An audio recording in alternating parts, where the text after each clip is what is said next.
Hello बच्चों, नमस्कार। तो इससे पिछले वीडियो में आपने कैपेसिटेंस के बारे में पढ़ा था। आज का अपना टॉपिक है वो है कैपेसिटर। तो मैं आपसे रिक्वेस्ट करना चाहूँगा कि आप कैपेसिटेंस वाले वीडियो को एक बार पुनः ज़रूर देखिए, ताकि आपके उसका कंसेप्ट जितना अच्छा क्लियर होगा उतना ही अच्छा आपके कैपेसिटर है वो समझ में आएगा। तो चलिए शुरू करते हैं अपना कैपेसिटर। और उस वाले वीडियो का लिंक है वो मैंने डिस्क्रिप्शन में डाल दिया है, और ऊपर आप वीडियो के ऊपर जो आई बटन आ रहा है उसको क्लिक करके भी आप उस वीडियो को देख सकते हैं। आज का टॉपिक है अपना संधारित्र। यहाँ ये कॉर्नर में आप इमेज देख रहे हैं, यही है अपना कैपेसिटर। आई थिंक आप 12th क्लास में हैं, तो आपने अब तक किसी न किसी इलेक्ट्रॉनिक डिवाइस का ऑपरेशन तो पक्का किया है, और वहाँ पे आपने उस सिलिकॉन चिप के ऊपर ऐसा कुछ डिवाइस लगा हुआ देखा है। इसी को ही बोलते हैं कैपेसिटर। इसका एक दूसरा उदाहरण बताऊं तो आपकी छत के ऊपर जो पंखा लगा है, फैन लगा है, उसके अंदर एक सेल है, जिसको हम आम भाषा में तो पंखे का सेल बोलते हैं, लेकिन वो होता क्या है, वो होता है एक कैपेसिटर, जो एक क्षण मात्र में निरावेशित होकर के फैन को है वो गतिज ऊर्जा प्रदान कर देता है। इसी प्रकार से आपने अपने मोबाइल वगैरह कैमरे के फ्लैश लाइट देखी होगी। जैसे ही आप फोटो खींचने के लिए बटन पर क्लिक करते हैं, तभी एक तीव्र ऊर्जा से आवेशित होता है, हमारे ऊपर एक बहुत ही तीव्र प्रकाश निकलता है वहाँ से, उस फ़ोन की फ्लैश लाइट से। वो भी क्या है, वो भी कैपेसिटर की वजह से होता है। वो क्लिक के साथ ही कैपेसिटर है वो पूर्णतया निरावेशित होकर के उस प्रकाश को उत्सर्जित करता है। तो ये तो डेली आप बेसिस पर देखते हैं, वो एग्जाम्पल हैं कैपेसिटर की। इस वीडियो में हम समझते हैं आखिर कैपेसिटर होता क्या है, किस प्रकार से कैपेसिटर को बनाया जाता है, क्या क्या इसकी प्रोसेस होती है, और कितने प्रकार के कैपेसिटर होते हैं। तो चलिए शुरू करते हैं आज का ये वीडियो। कैपेसिटेंस के लिए आपने देखा था C इक्वल्स टू होता है Q/V, और स्पेरिकल कंडक्टर के लिए आपने देखा था C इक्वल्स टू 4πε0r। यहाँ से हमें तीन कंडीशन देखने को मिलती हैं। देखिए कौन सी C proportional to Q and C proportional to 1/V। ये वाली तो इस वाले फॉर्मूले से। इधर से अपने को देखने को मिल रही है C प्रोपोर्शनल टू R। अब देखिए बात करते हैं हम इस वाले की। तो यहाँ से अगर हमें इसकी कैपेसिटेंस बढ़ानी हो, धारिता बढ़ानी हो, तो उसी अनुपात के अंदर हमें उस चालक का आकार भी बढ़ाना पड़ता है। ये रेडियस है, वो रेडियस बढ़ाने का मतलब क्या है, उस चालक का हमें आकार बढ़ाना पड़ता है। अब देखिए धारिता बढ़ाने के लिए अगर हम डिवाइस का आकार बढ़ाते हैं, तो ये तो तर्क संगत बात नहीं है, क्योंकि अगर हमें बहुत अधिक धारिता का डिवाइस बनाना हो तो उसका आकार भी बहुत बड़ा होगा। तो उसको हम फिर किसी सर्किट में किस प्रकार से यूज़ ले सकते हैं, वो तो हमारे लिए यूज़लेस हो जाएगा। हमें चाहिए एक यूज़फुल डिवाइस। तो ये एक समस्या आई थी, इसका समाधान फिर निकाला गया और एक ऐसी डिवाइस का निर्माण किया गया जिसकी धारिता तो बहुत अधिक होती है, लेकिन उसका आकार बहुत छोटा होता है।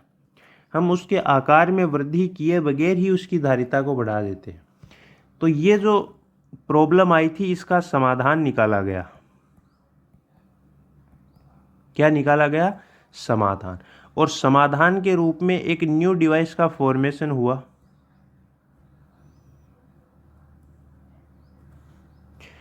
और वो न्यू डिवाइस किस प्रकार से बनाई गई थी?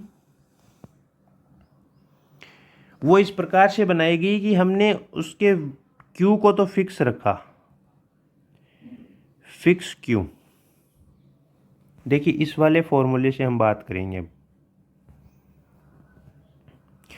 तो हमने चार्ज आवेश की मात्रा को फिक्स रखा, और उसका जो पोटेंशियल V था उसको हमने कम कर दिया।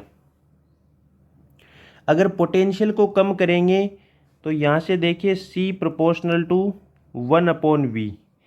जितने रेशियो से या जितनी वैल्यू से V को कम करेंगे उतनी वैल्यू से C की वृद्धि हो जाएगी या इंक्रीज हो जाएगा। तो हमने इसके पोटेंशियल को कम किया तो इसकी धारिता में क्या हुई? वृद्धि हुई। तो यहाँ पे हमने आकार को तो इसको छेड़ा ही नहीं है, आकार का कोई मैटर ही नहीं रखा। हमने क्या किया, उसके एक फिक्स आवेश की मात्रा के ऊपर उसके विभव को कम कर दिया। जैसे हम विभव को कम करेंगे, पोटेंशियल को कम करेंगे, उसकी कैपेसिटेंस है वो ऑटोमेटिकली इंक्रीज हो जाएगी। तो ये जो इस प्रकार की न्यू डिवाइस थी, इसको हमने बोला कैपेसिटर। यही होता है अपना कैपेसिटर, जिसके अंदर ये प्रोसेस किया जाता है इसको बनाने के लिए। उसके आवेश को निश्चित रखा जाता है, उस निश्चित आवेश की मात्रा के ऊपर उसके पोटेंशियल को कम कर देते हैं, तो उसकी धारिता है वो बढ़ जाती है। तो इस प्रकार से हम कैपेसिटर की है वो डेफिनेशन बना सकते हैं। और वो अपने को जो हमने डेफिनेशन बनाई वो कुछ इस प्रकार से है कि कैपेसिटर एक ऐसी डिवाइस है जिसमें चालक के आकार में वृद्धि किए बिना आवेश की स्थिर मात्रा पर उसके विभव में कमी करके चालक की धारिता में वृद्धि की जाती है। क्या देखा कि आकार में वृद्धि किए बिना आवेश की स्थिर मात्रा पर, ये देखिए फिक्स क्यू पर, उसके विभव में कमी की जाती है, तो उसकी धारिता है वो बढ़ जाती है। ऐसी डिवाइस को हमने क्या कहा, कैपेसिटर कहा। तो यहाँ पे अपने इस कैपेसिटर के लिए भी वही लागू होता है, Q प्रोपोर्शनल टू V या Q इक्वल्स टू CV। यही कंडीशन कैपेसिटर के लिए लागू होती है। अब देखिए कैपेसिटर में होता क्या है। तो कैपेसिटर के अंदर दो कंडक्टिंग प्लेट्स होती हैं।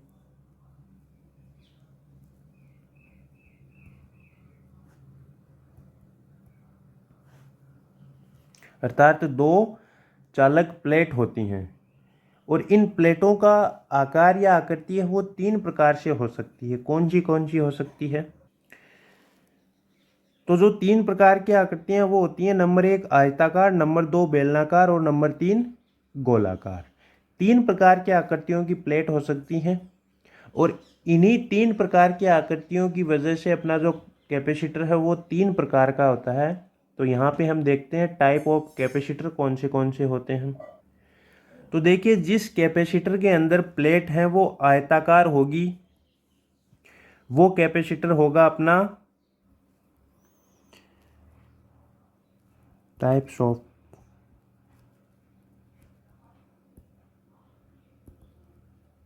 कैपेसिटर।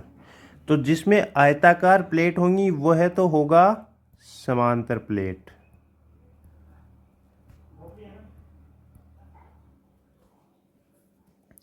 जिसके अंदर प्लेट्स हैं वो बेलनाकार होंगी, वो किस प्रकार का होगा, उसको हम बोलेंगे बेलनाकार संधारित्र,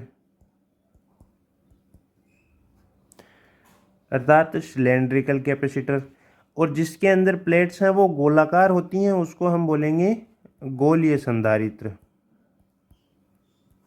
गोलीय संधारित्र या स्फेरिकल कैपेसिटर। तो ये तो बात हो गई, कैपेसिटर के अंदर है वो दो प्लेट होती हैं। ये प्लेट हैं वो तीन प्रकार की हो सकती हैं, आयताकार, बेलनाकार, गोलाकार। और उसी आधार पर कैपेसिटर हैं वो तीन प्रकार के होते हैं, समांतर प्लेट संधारित्र, बेलनाकार संधारित्र और गोलीय संधारित्र। इनमें से अपने सिलेबस में है वो केवल दो हैं, एक समांतर प्लेट है और दूसरा गोलीय है। बेलनाकार अपने सिलेबस में नहीं है, इसको हम इस चैप्टर में नहीं पढ़ेंगे। अपन केवल दो कैपेसिटर पढ़ेंगे, पैरेलल प्लेट और स्फेरिकल। क्लियर है? अब देखिए, हमने यहाँ पे देखा था कि कैपेसिटर के लिए भी Q इक्वल्स टू CV होता है। यहाँ पे जो C है, कैपेसिटेंस है, वो किस पर निर्भर करता है? कैपेसिटेंस की निर्भरता दो बातों पर निर्भर करेगा। नंबर 1, ये जो दोनों प्लेट थी उनकी आकार एवं आकृति कैसी होंगी। तो प्लेटों का आकार एवं आकृति। और नंबर 2, प्लेटों के मध्य की दूरी और उनके बीच का माध्यम। तो धारिता या कैपेसिटेंस है वो कैपेसिटर के लिए दो चीज़ों पर निर्भर करती है। एक तो है उसके जो दो प्लेट हमने बताई थी कि इसके अंदर दो प्लेट होती हैं। तो नंबर 1 पर तो ये डिपेंड करती है कि उन प्लेटों का आकार एवं उनकी आकृति कैसी है। और नंबर 2 पर करती है कि उन दोनों प्लेटों के बीच की दूरी कितनी है और उनके बीच का माध्यम कैसा है। तो देखिए अभी हमने देखा था कि कैपेसिटर के अंदर 2 प्लेट्स होती हैं, किस प्रकार से निरूपित करते हैं देखिए। तो कैपेसिटर को इस प्रकार से कुछ डिनोट किया जाता है जिसके अंदर ये प्लेट ए है और ये प्लेट बी है। प्लेट ए पे चार्ज है वो पॉजिटिव क्यू है, तो प्लेट बी पर उसी मात्रा का नेगेटिव होगा,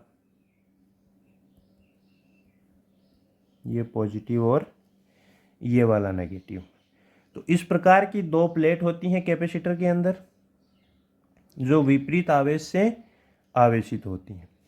अब देखिए आपसे पूछा जाए कि इस कैपेसिटर का टोटल चार्ज कितना है। टोटल चार्ज ऑफ कैपेसिटर कितना होगा, दोनों प्लेट के जो चार्ज है उनका योग कर देंगे हम। तो Q प्लस सेकेंड प्लेट पर कितना है -Q, तो कितना आया 0।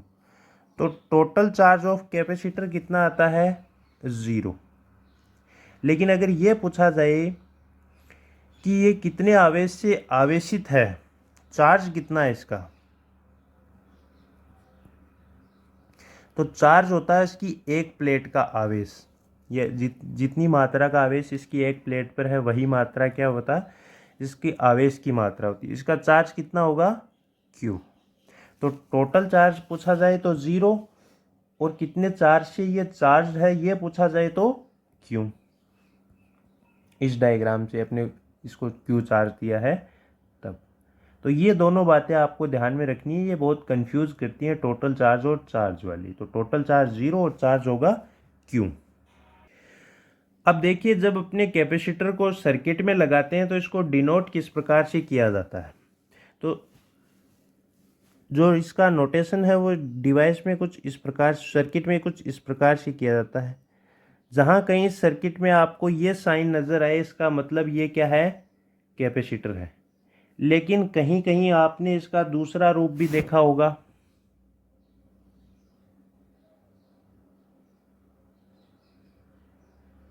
ये वाला। तो देखिए हैं दोनों ये कैपेसिटर ही, बस फर्क केवल इतना है जो फर्स्ट वाला है इसके अंदर है वो कैपेसिटेंस जो इसकी है वो है कांस्टेंट, एक नियत मान की धारिता है इस कैपेसिटर की। जो सेकंड वाला है उसकी जो कैपेसिटेंस है वो क्या है, वेरिएबल है।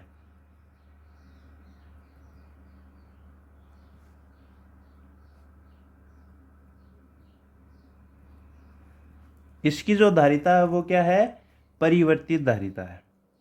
तो सर्किट में कुछ इस प्रकार से इसका निरूपण किया जाता है। तो ये दोनों ही अपने कैपेसिटर हैं, बस फर्क केवल इतना है, एक नियत धारिता का है और दूसरा अनियत या परिवर्ती धारिता का है। अब हम समझते हैं कि इसको सर्किट में किस प्रकार से लगाया जाता है बैटरी के साथ में। तो कुछ इस प्रकार से इसको सर्किट में जोड़ा जाता है। ये बैटरी है V वोल्ट की और ये है कैपेसिटर। तो हम देखिए इसको किस प्रकार से जोड़ते हैं। हमने देखा था कैपेसिटर के अंदर 2 प्लेट होती हैं, एक पॉजिटिव होती है और एक नेगेटिव होती है। तो ये मान लीजिए पॉजिटिव प्लेट है और ये है नेगेटिव प्लेट। तो कैपेसिटर की जो पॉजिटिव प्लेट होती है उसको बैटरी के पॉजिटिव टर्मिनल से जोड़ा जाता है और जो नेगेटिव प्लेट होती है उसको बैटरी के नेगेटिव टर्मिनल से जोड़ा जाता है।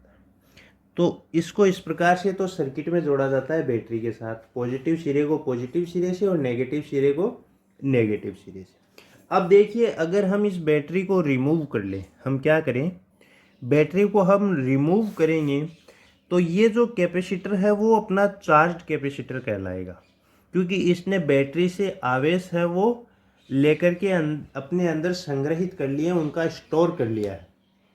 तो अब ये कैपेसिटर है वो आवेशित है। तो इसी वजह से या हम कह सकते हैं कि जब कैपेसिटर के सिरों से बैटरी को हटाया जाता है तो इन प्लेटों के ऊपर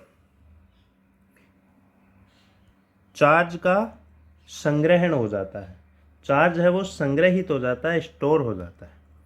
इसी वजह से हम कैपेसिटर को आवेश संचय की युक्ति या विद्युत ऊर्जा संग्रहण की युक्ति कहा जाता है।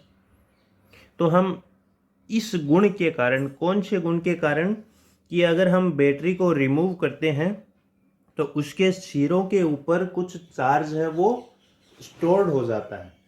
इसी गुण के कारण हम कैपेसिटर को है वो आवेश संचय या विद्युत ऊर्जा संग्रहण की डिवाइस कहते हैं। अर्थात कैपेसिटर है वो विद्युत ऊर्जा का संग्रहण करता है या चार्ज होते हैं उनका संग्रहण करता है, उनका स्टोर करता है। इसी वजह से इसका उपयोग किया जाता है विभिन्न जगह, ताकि ये अपने अंदर जो चार्ज है उसको जब आवश्यकता हो तो वहाँ पे ये निरावेशित होकर वो चार्ज है या जो जो आपकी इलेक्ट्रिक एनर्जी है वो प्रोवाइड कर सके। तो इसी उद्देश्य, इसी मकसद से इसका निर्माण किया गया था, ताकि हमें जब आवश्यकता हो तो जो कैपेसिटर है वो चार्ज या जो आपकी इलेक्ट्रिक एनर्जी है वो प्रोवाइड कर सके। तो इसी ये जो गुण होता है ना इसका आवेश संग्रहण का या विद्युत ऊर्जा संग्रहण का, इसी वजह से इसका उपयोग है वो विद्युत ऊर्जा के संग्रहण के लिए किया जाता है। तो इसके अंदर इलेक्ट्रिक एनर्जी है वो स्टोर्ड की जाती है। तो ये तो अपना मकसद था कैपेसिटर बनाने का। क्या मकसद था? इलेक्ट्रिक एनर्जी को स्टोर करने के लिए या विद्युत ऊर्जा को संग्रहित करने के लिए कैपेसिटर का निर्माण किया जाता है। इतनी बात क्लियर है। अब देखिए, हमने कैपेसिटर के बारे में अभी तक पूरा पढ़ लिया है। क्या क्या पढ़ा है एक बार मैं आपको पुनः बता देता हूँ। तो हमने अब तक देखा है कि कैपेसिटर का निर्माण है वो कुछ इस प्रकार से किया जाता है कि हम किसी चालक के आकार में तो वृद्धि करते नहीं हैं, उसके पोटेंशियल को हम कम कर देते हैं क्यू को फिक्स रखकर। तो पोटेंशियल को कम करेंगे तो उसकी कैपेसिटेंस है वो बढ़ जाएगी। तो आकार में परिवर्तन किए बगैर ही हम धारिता को बढ़ा लेते हैं। यही इसकी डेफिनेशन है कि कैपेसिटर एक ऐसी डिवाइस है जिसमें चालक के आकार में वृद्धि किए बिना आवेश की स्थिर मात्रा पर विभव में कमी करके धारिता में वृद्धि कर ली जाती है। ये तो नंबर एक बात। आगे हमने देखा कि जो कैपेसिटर होता है उसके अंदर दो प्लेट होती हैं, प्लेट ए और बी। एक के ऊपर है वो पॉजिटिव चार्ज होता है और दूसरे के ऊपर नेगेटिव। मात्रा दोनों की सेम होती है, बस प्रकृति है वो ऑपोजिट है। ये भी हमने देखा। आगे हमने देखा कि इसका सर्किट में आपको पता कैसे चलेगा कि ये वाला कैपेसिटर है। तो कुछ इस प्रकार से अगर कोई डिवाइस आपको लगी हुई दिखाई दे तो वो आपका कैपेसिटर होगा।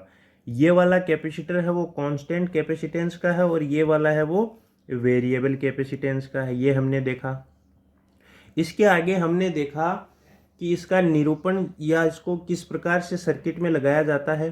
तो वहाँ पे आपने देखा कि कैपेसिटर का जो पॉजिटिव टर्मिनल है उसको हम बैटरी के पॉजिटिव टर्मिनल से जोड़ते हैं और जो नेगेटिव है उसको हम बैटरी के नेगेटिव टर्मिनल से जोड़ते हैं।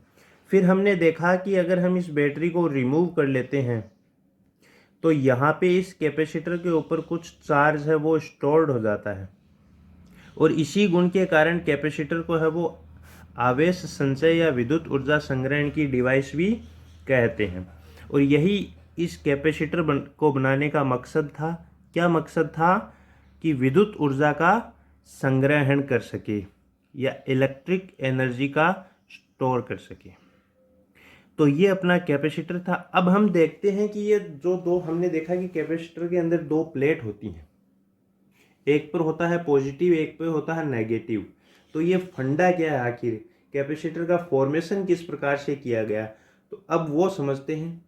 तो देखिए, अगला टॉपिक इसी का है, प्रिंसिपल ऑफ कैपेसिटर। अब हम कैपेसिटर का सिद्धांत देखते हैं या देखते हैं कि किस प्रकार से कैपेसिटर का निर्माण किया जाता है। तो देखिए, फर्स्ट कंडीशन के अंदर अपने पास में एक प्लेट ए है या एक कंडक्टर है जो पॉजिटिव चार्ज से चार्ज्ड है।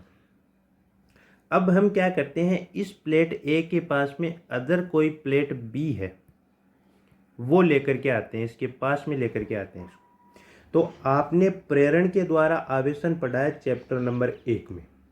तो प्रेरण के द्वारा आवेशन होता है ऑपोजिट। तो यहाँ पे बी के ऊपर जो चार्ज आया वो क्या आया, नेगेटिव, और बाहर की तरफ आएगा वो क्या आएगा, पॉजिटिव। क्लियर है? तो सेकंड कंडीशन में देखिए, जैसे ही हम इस प्लेट बी को ए के नज़दीक लाते हैं तो प्रेरण के द्वारा प्लेट बी के ऊपर चार्ज है वो नेगेटिव आ जाता है अंदर की तरफ, जबकि बाहर की तरफ है वो इसके ऑपोजिट कितना आएगा, पॉजिटिव।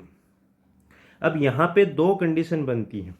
ये जो बी का अंदर वाला नेगेटिव है वो इसके वी को, सॉरी, प्लेट ए के पोटेंशियल को क्या करेगा, कम, क्योंकि ऑपोजिट है। और जो बाहर वाला पॉजिटिव है वो इस ए के पोटेंशियल को है वो क्या करेगा, बढ़ाएगा।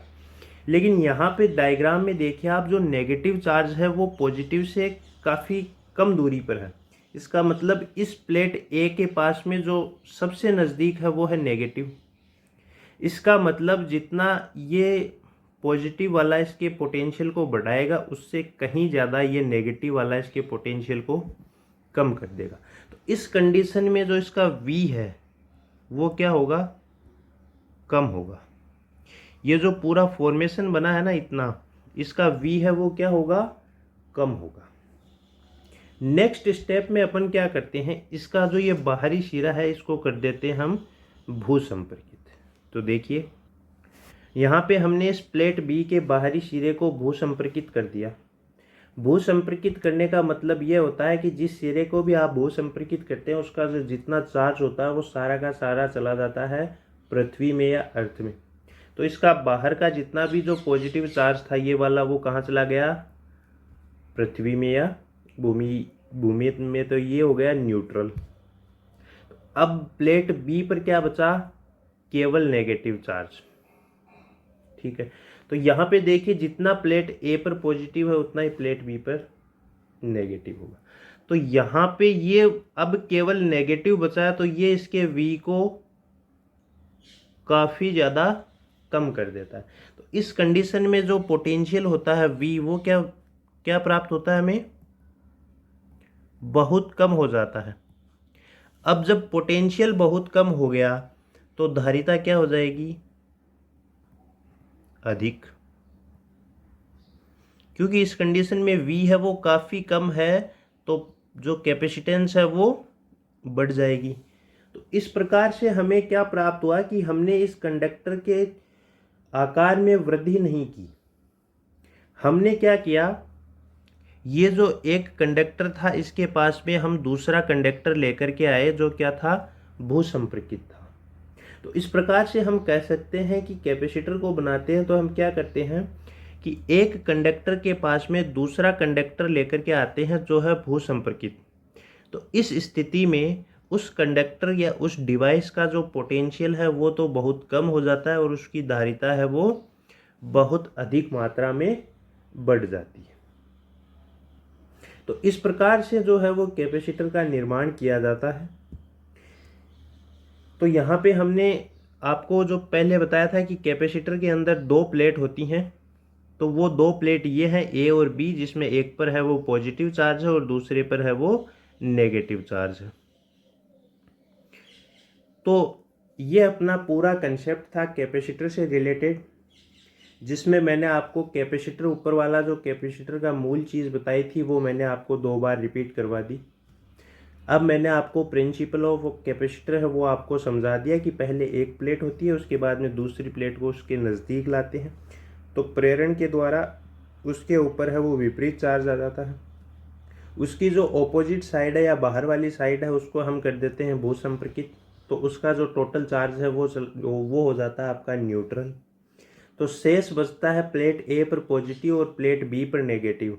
तो यहाँ पे पॉजिटिव और नेगेटिव दोनों ऑपोजिट होने के कारण इनका जो नेट पोटेंशियल बचता है वो क्या हो जाता है, बहुत अधिक मात्रा में कम हो जाता है। चार्ज उतना का उतना ही है लेकिन पोटेंशियल है वो कितना हो गया, बहुत कम। पोटेंशियल जैसे कम होता है तो C प्रोपोर्शनल टू 1/V से जैसे पोटेंशियल कम होगा तो C क्या होगा, उसी रेशियो में बढ़ जाएगा। तो धारिता कितनी होगी, अधिक होगी। तो इस प्रकार से कैपेसिटर का निर्माण किया जाता है जिसमें कंडक्टर के आकार को हमने छेड़ा ही नहीं बल्कि उसके पोटेंशियल को कम किया और उसके कैपेसिटेंस को बढ़ा लिया। तो इस प्रकार से एक अधिक विद्युत ऊर्जा संग्रहण की युक्ति बनाई जो आकार में बहुत छोटी है लेकिन काम की बहुत अधिक है। तो आई थिंक आपको ये कैपेसिटर का कंसेप्ट है वो समझ में आया है।